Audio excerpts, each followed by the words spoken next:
Hello everyone, मैं यहाँ पर ठीक हूँ और आशा करता हूँ कि आप सब लोग भी ठीक ठाक होंगे। तो चलिए चलते हैं आज के कोटेशन की तरफ। Sweet are the uses of adversity. Adversity विषम परिस्थिति को कहा जाता है। Writer Shakespeare. इस कोट के यहाँ पर प्रेजेंट करने का मतलब आपको कॉम्पिटिटिव एग्ज़ाम्स के लिए तैयार करते चलना है, क्योंकि कॉम्पिटिटिव एग्ज़ाम्स में कई बार ये क्वेश्चन आ जाता है और आता रहता है कि ये कोट किसका है। ये शेक्सपियर का कोट है और ये भी पूछ लिया जाता है कि ये किस बुक से लिया गया है। तो आपको बताता चलूँ कि ये शेक्सपियर का एक प्ले है बहुत मशहूर, एज़ यू लाइक इट, उससे लिया गया है। तो इस कोट को एक्सप्लेन करने के लिए मेरे ग्रेजुएशन के अंग्रेज़ी के प्रोफेसर, जो अपने ज़माने के AMU के गोल्ड मेडलिस्ट थे, उन्होंने एक शेर पेश किया था। वो शेर ये था कि रंग लाती है हिना पत्थर पे घिस जाने के बाद, रंग लाती है हिना पत्थर पे घिस जाने के बाद, सुरखरू होता है इंसान ठोकरे खाने के बाद, सुरखरू होता है इंसान ठोकरे खाने के बाद। तो चलिए चलते हैं अब अपने टॉपिक की तरफ। आज का हमारा टॉपिक है रूल टू मेक प्लूरल्स, यानी प्लूरल बनाने के नियम, बहुवचन बनाने के नियम। हमारा रूल है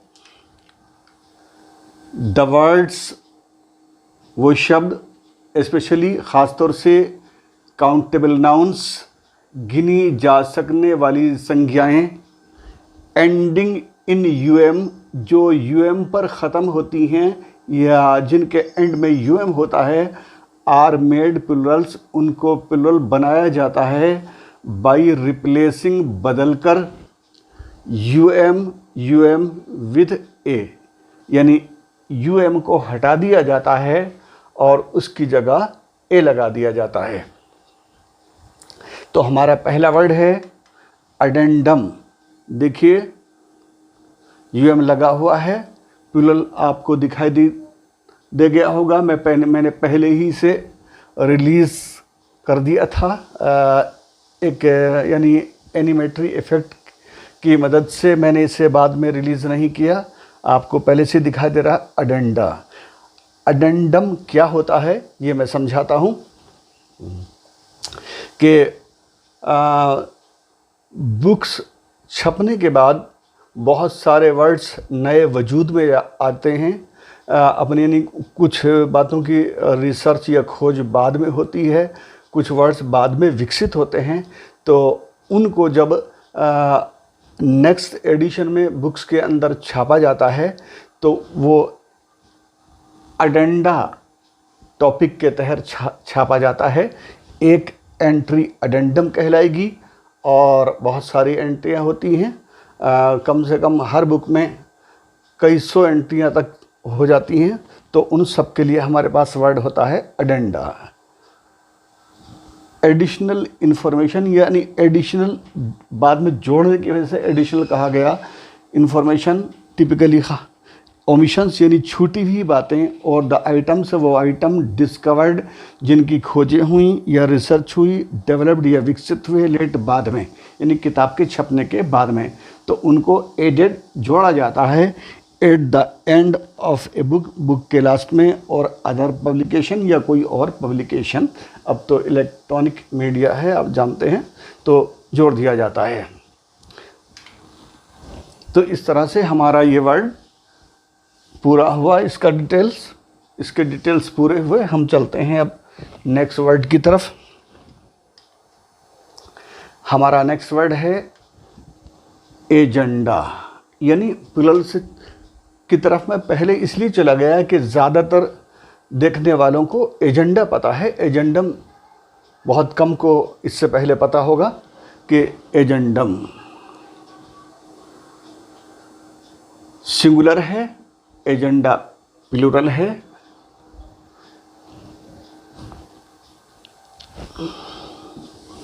इसकी परिभाषा, ए लिस्ट ऑफ मैटर्स या मैटर्स की लिस्ट, पॉइंट्स या उन पॉइंट्स या बिंदुओं की list that need to be discussed, जिन पर विचार या बहस की जानी है एट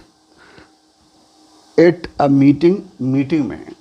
तो मीटिंग के साथ ऑक्सफोर्ड कहती है कि एट का यूज़ सही है।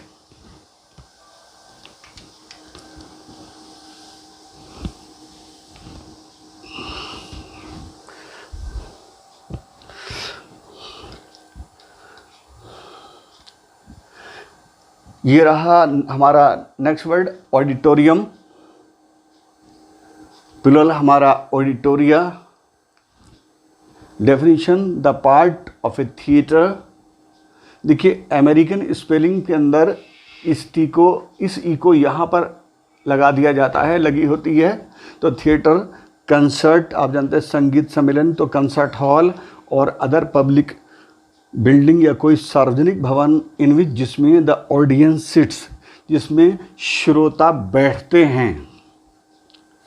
अब यहाँ पर एक चीज़ आपको खटक रही होगी कि मैंने हिंदी में तो कहा श्रोता बैठते हैं, लेकिन सिट के साथ ऐसा लगा दिया श्रोता बैठता है, तो ये क्या बात हो गई। तो मैं बता दूं आपको कि हमारी ऑक्सफोर्ड ऑडियंस को सिंगुलर नाउन मानती है। मुझे याद है कि एक बार अमिताभ बच्चन सर जब केबीसी का संचालन कर रहे थे और ऑडियंस पोल में ऑडियंस ने सही जवाब दिया, तो उन्हें खुश होकर और चिल्लाकर कहा था, द ऑडियंस इज़ राइट। तो मैं जब ही समझ गया था कि अमिताभ सर की अंग्रेज़ी स्ट्रॉन्ग है। तो अब आपकी मर्ज़ी है से आप अपने हालात में कैसे यूज़ करेंगे। मैंने ऑक्सफोर्ड जो कहती है वो बता दिया।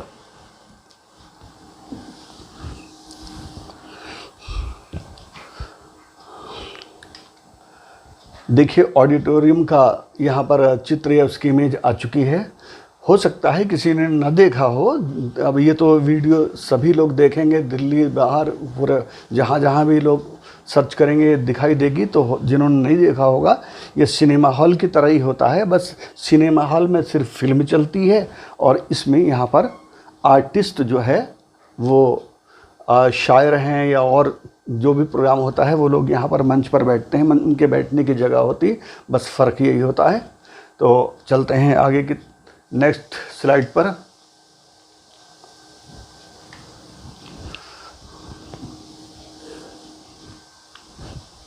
बैक्टीरियम, शायद ही कुछ को इससे पहले पता होगा कि बैक्टीरियम भी कोई वर्ड होता है। मैं क्रिटिसाइज नहीं कर रहा, बिल्कुल इसे डोंट टेक इट अदरवाइज। तो बस जानकारी मुझे है, सिर्फ इसलिए मैं बोल रहा हूँ। बैक्टीरियम एक, बैक्टीरिया प्लूरल, सिंगुलर प्लूरल। तो जीवाणु हम सब लोग पढ़ते आए हैं, जानते हैं। जीवाणु की साइंटिफिक डेफिनेशन भी मैंने यहाँ पर दी है। अब चलते हैं नेक्स्ट वर्ड की तरफ। देखिए हम अपनी नेकेड आइज से तो बैक्टीरिया को देख नहीं सकते, माइक्रोस्कोप से ही देख सकते हैं या और जो डिवाइसेस हमारी होती हैं। तो ये माइक्रोस्कोपिक पिक्चर यहाँ पर आपको दिखाई दे ही रही है। हम अब आगे बढ़ते हैं।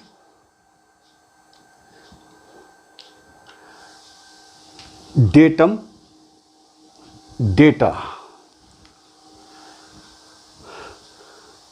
मैंने अपने बचपन में पढ़ने के ज़माने में लोगों को डाटा बोलते हुए सुना, एक नहीं सैकड़ों हज़ारों बार, और इसका प्लूरल डाटाज लिखते और बोलते हुए सुना। मैं क्रिटिसाइज़ नहीं कर रहा। जब उस ज़माने में टॉकिंग डिक्शनरी थी ही नहीं, नेट था ही नहीं, तो ये गलती हो सकती थी और होती रही है। तो इसमें कोई बुरा मानने की या मैं किसी को क्रिटिसाइज़ नहीं कर रहा। तो मुझे डाउट बना रहता था कि यार इसका प्रोनाउंसिएशन सही क्या है। तो 2020 में मैं इस डाउट को क्लियर करने के लिए नेहरू प्लेस से ऑक्सफोर्ड टॉकिंग डिक्शनरी की सीडी ढूंढ करके लेके आया था, तब मैंने चेक किया तो साउंड आ रही थी डेटा। तो एक तो ये बात है कि जब ये प्लूरल है तो हमें डेटाज नहीं कहना है। बात ये हो गई। इस बात कॉन्फिडेंस के साथ लिखिए और बोलिएगा कहीं भी कि डेटा कहना है, दिल सीना ठोक करके कि मतलब डेटाज नहीं कहना, डेटा है और डाटा नहीं बोलना है। अब फैक्ट हमने दिया है, तथ्य यहाँ पर दिया है, फैक्ट से ही बना है फैक्चुअल डिस्क्रिप्शन हुआ 12वीं के सिलेबस में होता था पहले फैक्चुअल डिस्क्रिप्शन। तो factual information such as measurements और स्टैटिस्टिक्स, आंकड़े यूज्ड एज बेसिस, जो आधार के तौर पर इस्तेमाल होते हैं फॉर रीजनिंग, तर्क के लिए, डिस्कशन विचार विमर्श के लिए या बहस के लिए, और कैलकुलेशन या गणना के लिए, तो उनको कहा जाता है data, plural data, singular datum.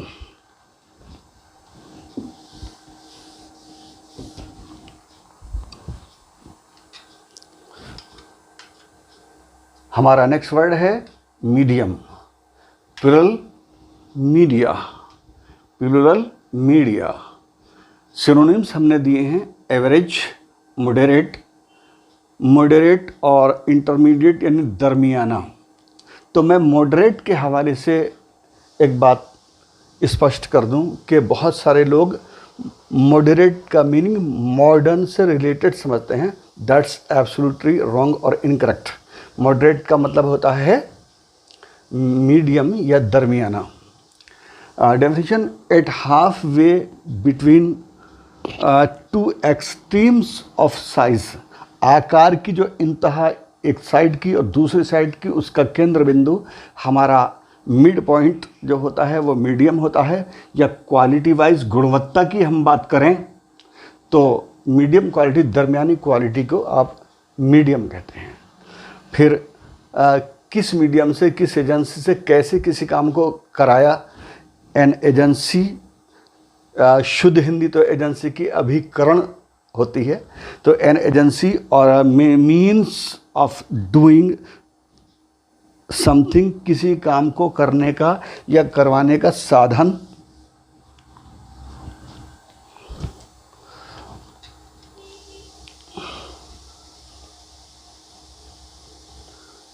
अब प्रिंट मीडिया और इलेक्ट्रॉनिक मीडिया की अगर बात करें तो डेफिनेशन इतनी ज़्यादा हैं और डिटेल्स बहुत ज़्यादा हैं कि बहुत वक्त लगेगा, आप ऐसा लगेगा हम अपने टॉपिक से भटक गए।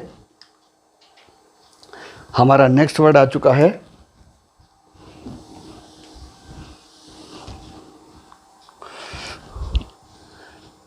Millennium, plural Melania.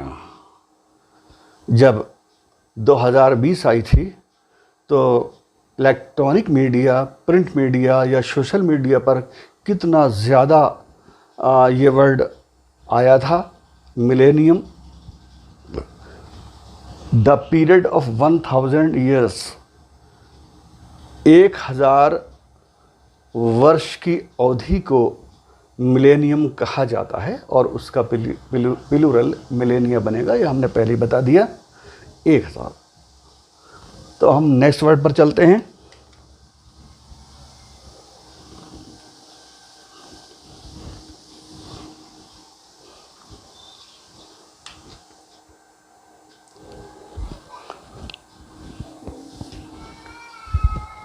Stadium,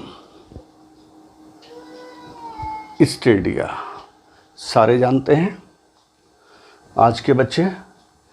arena या मंच, एम्फी थिएटर यानी अखाड़ा भी कहा जाता है, एम्फी थिएटर। एम्फी चारों तरफ प्रीफिक्स है। थिएटर आप जानते हैं, आप सभी को पता है, क्रीड़ा स्थल।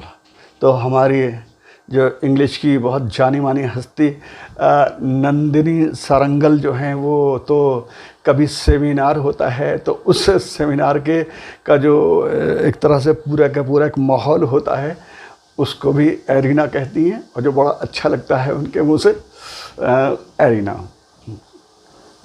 मतलब जहाँ दंगल होता है या खेल कूद का कंपटीशन होता है वो स्टेडियम।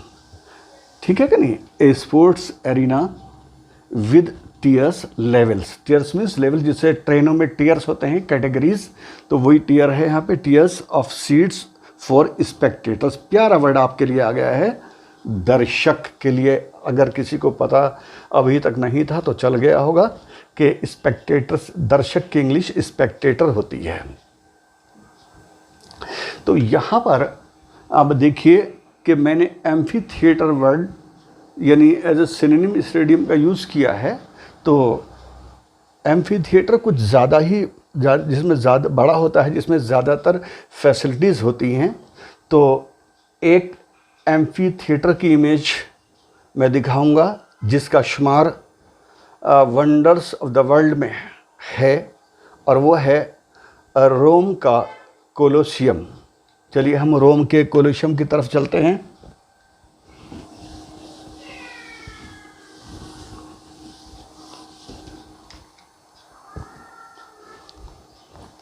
ये रोम के कोलोसियम का यानी एक्सटर्नल व्यू है या इसका अपीयरेंस है। एक्सटर्नल व्यू आप देख रहे हैं। कोलोसियम एक वर्ड आपके लिए नया है, यानी वो स्टेडियम या वो थिएटर जिसमें सारी फैसिलिटीज़ होती हैं, दैट्स कोलोसियम। ठीक है, डिक्शनरी में इसकी डेफिनेशन मैंने बता दी, देख लीजिए, वही मिलेगी जो मैंने बोला है।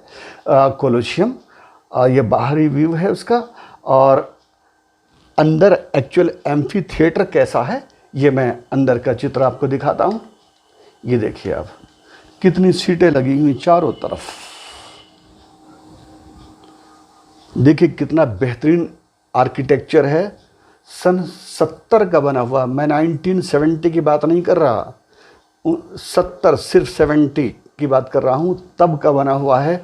और कितना ज़बरदस्त आर्किटेक्चर और डिज़ाइनिंग है इसके। देखिए, the best example of amphi theatre. Amphi theatre का बेहतरीन एग्जाम्पल है, और मैं पहले बता चुका हूँ कि वंडर्स ऑफ द वर्ल्ड में इसका नाम शामिल है उस लिस्ट में। ठीक है, आगे चलते हैं अब।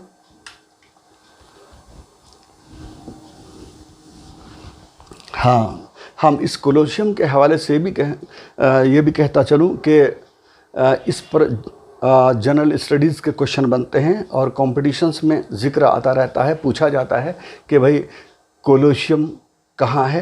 रोम में। कोलोसियम के अंदर क्या है? एम्फी थिएटर है। या कब बना? 70 में बना। इस तरह से कई क्वेश्चन मैंने जो जानकारी दी है उस पर आप ध्यान रखेंगे। अब हमारा वर्ड है स्पेक्ट्रम। स्पेक्ट्रा मैं अपनी साहित्यिक भाषा में इस तरह से बच्चों को समझाऊं, या इस तरह आपको समझाना है, मुझे समझा दूं कि जो हमारा प्रिज्म है उसके की जो रेनबो निकलती हैं किरणें, सतरंगी किरणें, तो उन किरणों के चारों तरफ का जो एक मंजर है या किरणों का फैलाव है सब तरह को, दैट्स स्पेक्ट्रम। और ये टेलीकॉम जो है हमारा है सेक्टर, उसमें भी इस्तेमाल होता है स्पेक्ट्रम। तो इसीलिए इस्तेमाल होता है कि वो टावर से सब तरह को साउंड वेव्स निकलती हैं, ट्रांसमिट की जाती हैं।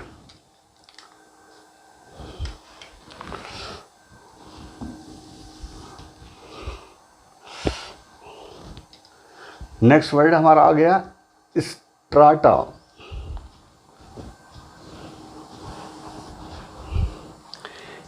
अमेरिकन प्रोनाउंसिएशन स्ट्रेटा है, स्ट्रेटम है, या उधर स्ट्रेटा है, और ऑक्सफोर्ड है स्ट्राटम और स्ट्राटा। ये ध्यान रखिएगा, मैंने दोनों प्रोनाउंसिएशन आपको क्लियर कर दिए। देखिए कितना क्लियर बताता चल रहा हूँ, एकदम ठोक करके बोलेंगे, कॉन्फिडेंस के साथ बोलेंगे, यूज़ करेंगे कहीं भी तो वहीं से तो कॉन्फिडेंस आता है।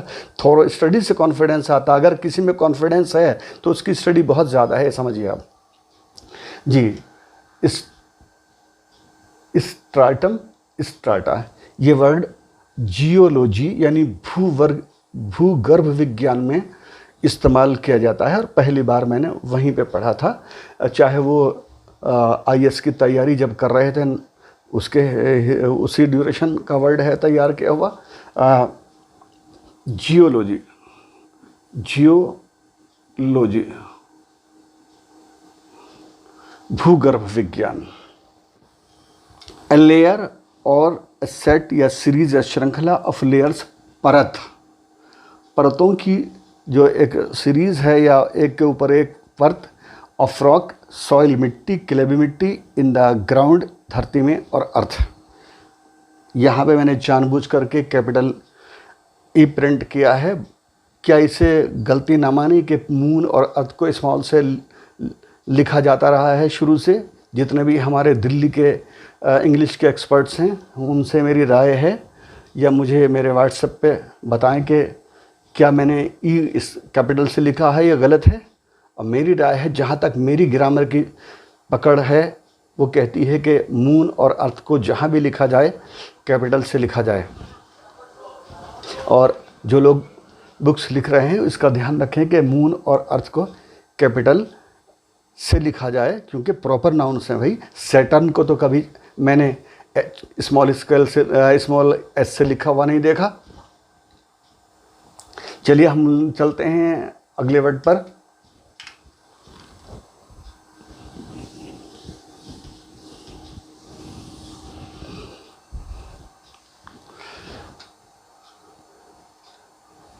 जितने वर्ड हमने अब तक डिस्कस किए हैं उन सब की ये लिस्ट आ चुकी है।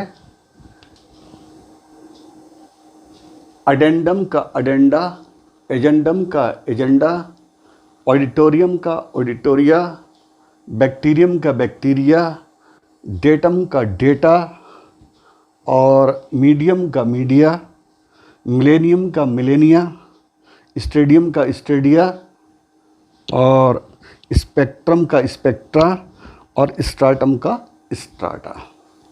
तो मैं एक दो सेकंड के लिए मैं रुक रहा हूँ ताकि आप इसका स्क्रीनशॉट भी ले सकें अगर लेना हो।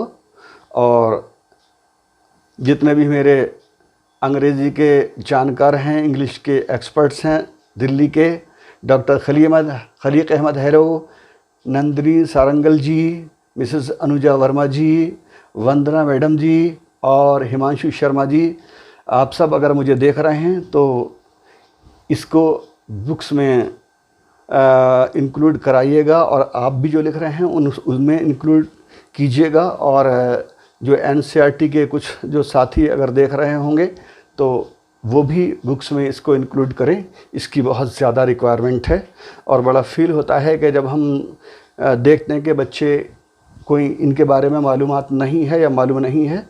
तो आज के लिए बस इतना ही, मिलते हैं नेक्स्ट वीडियो में।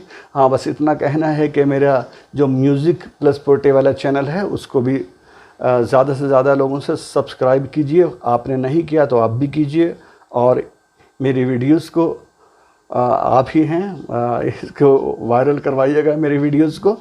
मिलते हैं नेक्स्ट वीडियो में। शुक्रिया।